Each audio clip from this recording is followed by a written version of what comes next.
Hello pals, welcome back to my channel. My name is Jess,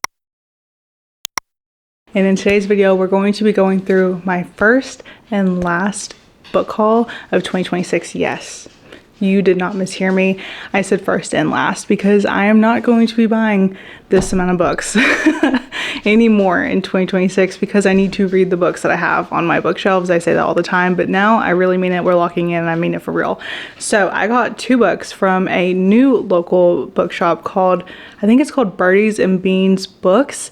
It's in Benton, Kentucky. I'll put a picture of it up here, and it is so freaking cute in there. It's like a downtown shop. It's 2 stories and they had it really nicely decorated for Christmas. It was so beautiful in there, and I got 2 books, and the first one is The Irresistible Urge to Fall for Your Enemy by Brigitte Knightley. This is one of the 17 Hermione fanfictions that came out last year. Not really, I think 3 or 4 came out last summer, and this is one of them. This is also really nice because it's a signed copy, so that's so fun, and there's autograph. Love that. This follows a guy named Osric, who is a member of the Firen Order of Assassins. He falls ill and he needs a healer. And who is a better healer than Ariane Fairherm? She is an amazing healer, and she is forced to accept him because of a bribe. She does not want to heal him, but she has to. So I think it sounds like a more lighthearted romantic-y comedy situation. So I hope that it kind of feels like, what is that book by Hannah Mer? It's over here. I hope that it is like assistant to the villain vibes, just not quite as quirky, but I think it would be really fun. So The Irresistible Urge to Fall for Your Enemy. The second book that I got at this bookstore is Project Hail Mary by Andy Weir. This book, I've seen people talk about it across all different kinds of channels, like people who love literary fiction, people who love romantasy, people who love romance. Like, a lot of people have talked about Project Hail Mary and how it's such a fun sci-fi journey. And this book is getting turned into a movie this year, and Ryan Gosling plays the main character in it. So I'm excited to see that. That's why I picked it up, because I wanted to read it before that movie comes out, because that movie, it feels kind of like The Martian, or what's the other movie that I'm thinking of that's sci-fi in space? I don't know. But anyways, it feels like that sort of idea. So this follows Ryland Grace, who is the sole survivor on a desperate last chance mission, and if he fails, humanity and the earth itself will perish, except he doesn't know that. He can't remember his own name, let alone the nature of his assignment or how to complete it. He just knows that he's been asleep for a very long time, and he has been awakened to find himself millions of miles from home without anything except for 2 corpses for company. His crewmates are dead, his head's spinning, and he doesn't remember anything. So now he realizes he has an impossible task to perform. Barkley, go lay down. Sorry, my dog's walking around. So Project Hail Mary by Andy Weir. The next book I got, very exciting. I did not buy this book. I spent no money on this book. It was sent to me by the publisher from Source Books, and it is called The Library of Flowers by L.C. Chu. A beautiful cover, so pretty. And it is about a girl named Lucy, and she comes from a long line of extraordinary women who all have magical abilities, and they have like abilities to make magical perfumes that they can sell and ensure fortunes for their, you know, for their whole family and down the line. And every 5th awaited daughter in their lineage gets the power for, I think, like the power to make someone fall in love or something. Yeah, the ability to summon true love. And when Lucy is the 5th daughter waiting for her powers and they don't come, her family kind of freaks out and she goes ghost to Toronto, and this is about her unraveling her story of the women who came before her and her family, and trying to understand this complicated generational magic that they have been entrusted with. So The Library of Flowers by L.C. Chu. It sounds really neat. It comes out actually May 5th, 2026, and that is actually during AAPI month, which is Asian American Pacific Islander month. So I will be reading this ahead of that. I think it'll be a fun like springtime read for all the flowers and stuff. So The Library of Flowers. This next book, these books, I have hauled them from many different places. This one I got at basically like a take one leave one sort of shelf at a coffee shop. I didn't know that they had this, or else I would have put a book down, but I didn't, because when I went in, I did not know it was take one leave one. Next time I go, I'll leave one. This is My Roommate is a Vampire. I've seen this circulating on Book Talk maybe like in 2023 or 2024. I saw this circulating around, and when I saw it at this local coffee shop, I thought, oh, I'm gonna pick it up. This is about a girl named Cassie, and she loves being an artist. However, she does not make a lot of money doing that. So she goes to find a roommate so she can afford rent in the Chicago neighborhood, and his name is Frederick. He's far from normal. He sleeps during the day, he's out all night on business, and he talks like he walked out of a Regency romance novel. I wonder if he's a vampire. Let's use our context clues here, guys. He's the vampire. And I'm gonna guess that they may indeed fall in love. That is by Jenna Levine. This next set of 5 books I got from my book club fearless leader. Her name is Courtney. She reads so diversely. She covers so many different genres, and I love to get recommendations from her, although I do not always actually read them, because she reads a lot of nonfiction, historical fiction, literary fiction. I don't really delve into those realms as much, and she loves historical fiction a lot. She reads a lot of it, and that's what a lot of these books are. First up, we have Sex with Kings by Eleanor Herman, and this is about different mistresses that have gone through the different throne rooms of kings, ranging from Louis the 15th to even modern day Camilla Parker Bowles, who usurped the beloved and glamorous Princess Diana. So it just follows different mistresses throughout the years with different, I'm gonna guess, English monarchy. So Sex with Kings. These next 2 are both by the same author, Michael Farquhar, and these are about different scandals in both Europe and in America. The first one is A Treasury of Great American Scandals, tantalizing true tales of historic misbehavior by the founding fathers and others who let freedom swing. That's that one. And then the second one is A Treasury of Royal Scandals, the shocking true stories of history's wickedest, weirdest, most wanton kings, queens, czars, popes, and emperors. I think they're kind of satirical, maybe funny, but true. Satirical true, maybe? I don't really know. They seem like they would be kind of fun. And I think they go chapter by chapter, talking about different people or situations. So these books would kind of be fun to read 1 chapter a day or 1 chapter a week, just to get through them in a bite-sized way, because they're all about different people and situations. So the next book she gave me, I'm scared. I'm a little scared of this book. It's called The Covenant of Water. It's over 700 pages. I tend to stay away from books over 450. Once we reach the 450, 500 mark, I get really intimidated. But The Covenant of Water by Abraham Verghese, this follows, I think it follows 3 different generations of one family. Yeah, spanning from the years of 1900 to 1977, The Covenant of Water is set on India's Malabar coast and follows 3 generations of a family that suffer a peculiar affliction. In every generation, at least one person dies by drowning. And here in Kerala, water is everywhere. So this is about a family trying to not drown. One person trying not to drown. So I am interested in it.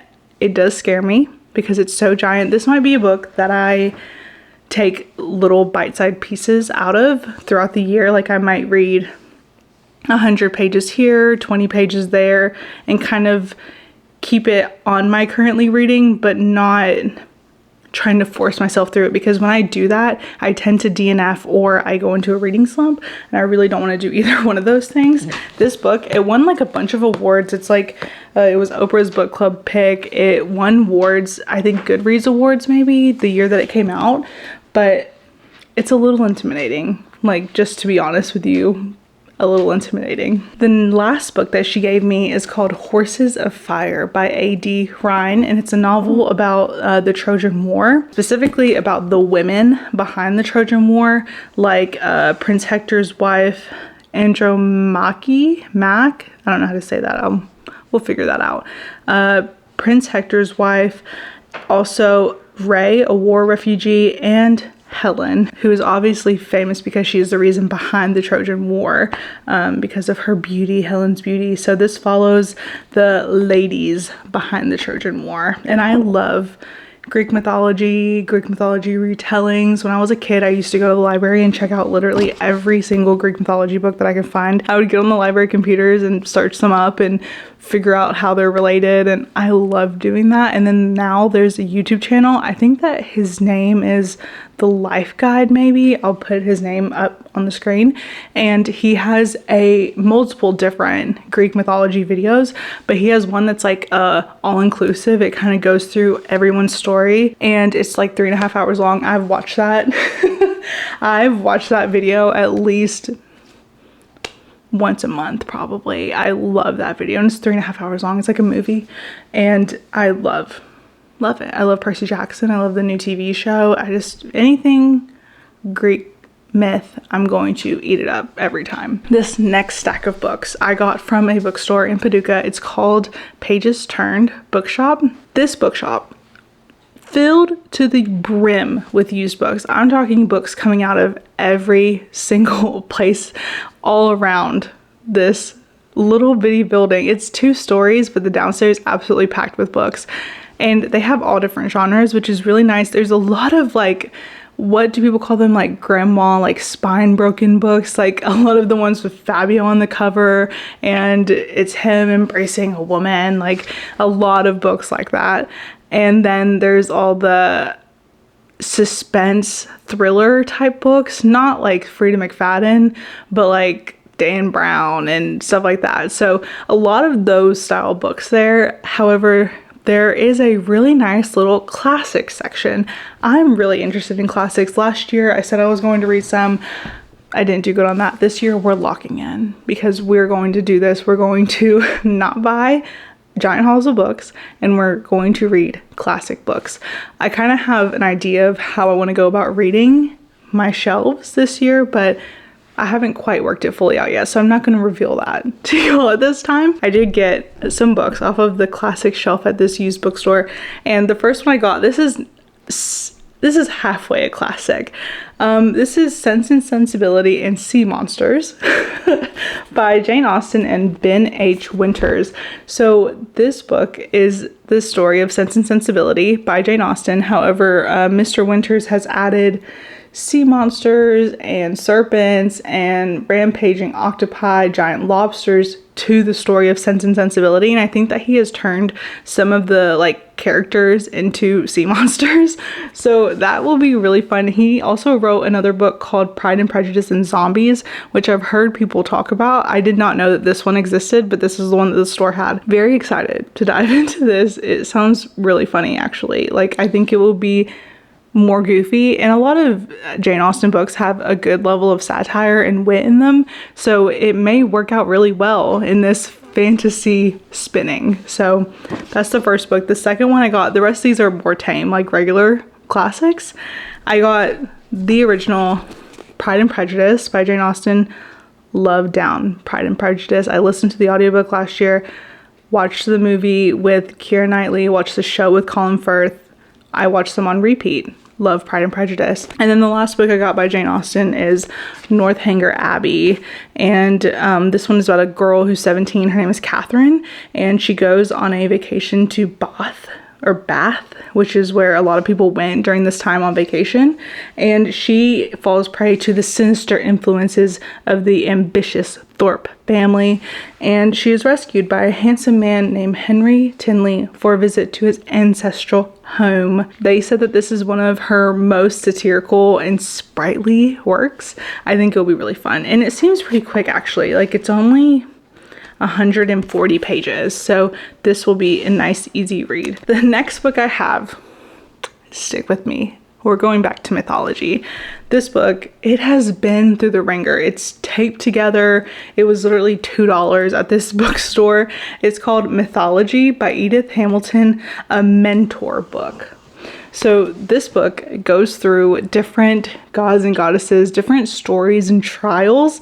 And like the other two books that my friend Courtney gave me that talk about different things, like I said, I could read a chapter at a time. That's how this book is, because it goes through like the earliest heroes is one chapter, another chapter is the great heroes of the Trojan War, and then there's a story about Hercules, different stories in mythology and different heroes. So gonna love that. Then I got this beautiful, wonderful copy of The Lion, the Witch, and the Wardrobe by C.S. Lewis, which is the Chronicles of Narnia. And this cover, I don't know if I can get it to focus. This cover is so nice. It's so pretty. And this is about a girl named Lucy and her siblings that go through a wardrobe in their house, like a closet basically, and they find a magical world on the other side. So The Lion, the Witch, and the Wardrobe, book 1 of the Chronicles of Narnia. I loved this book series when I was a little kid. I think we read it in school, and then I loved the movies, ate down the movies. Excited to revisit this in 2026. Also, it will be super short. It's less than 200 pages. The next three books that I have are plays. This one is Hamlet by Shakespeare.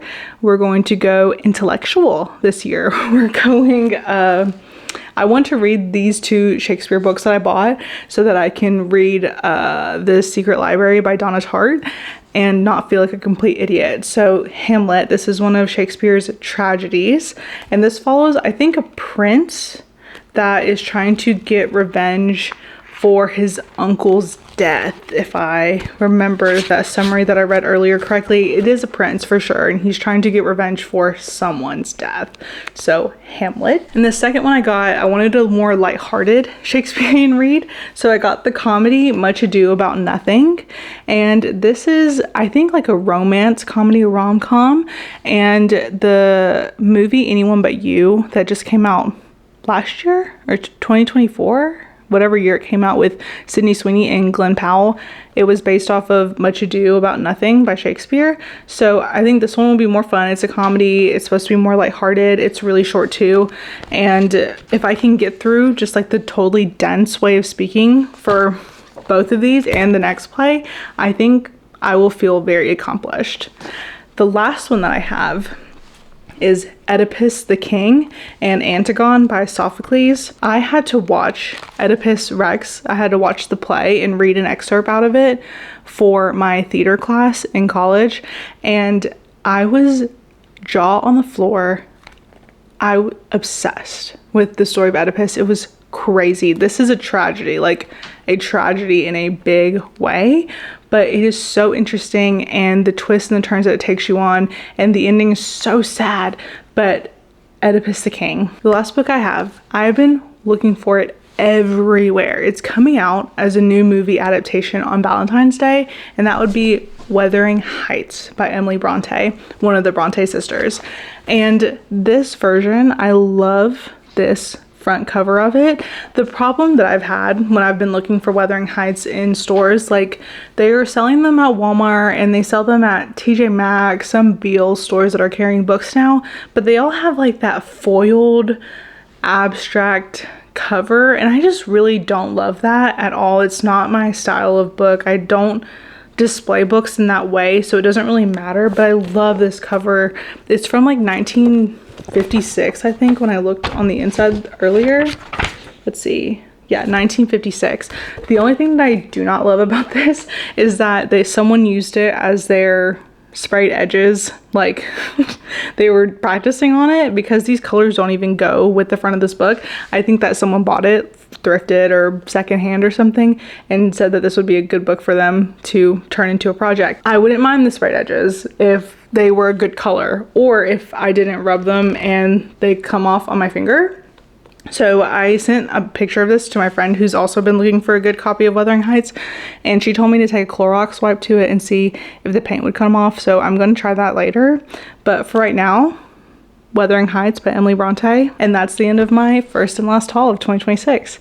thank you guys for watching. If you've read any of these books or if you have been wanting to read any of these books, let me know. I really want to utilize my friends' shelves, my own shelves, and library shelves more this year. I don't want to buy any more books unless it's like a new release. I think that's what I'm limiting myself to. Only something that's like a new release or the next book in a series that I'm looking forward to, which realistically in 2026, I'm not really looking out for very many books. The only book that I have on my radar right now is Phoebe Berman's Gonna Lose It by Brooke Averick, and that's because I love her podcast, Brooke and Connor Make a Podcast. She's so funny, and I've heard really rave reviews about her book so far, so that's the only one, and I already have it pre-ordered. So that's the only book that I am going to be getting this year that I know of.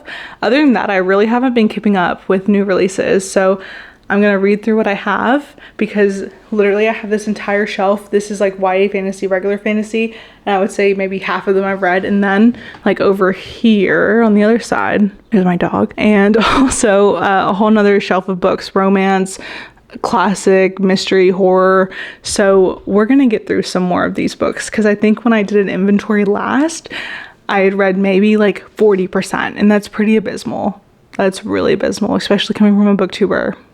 Amateur, mediocre, but still. So thank you guys for joining me in today's video. Have a great day, and we'll see you next week. Bye.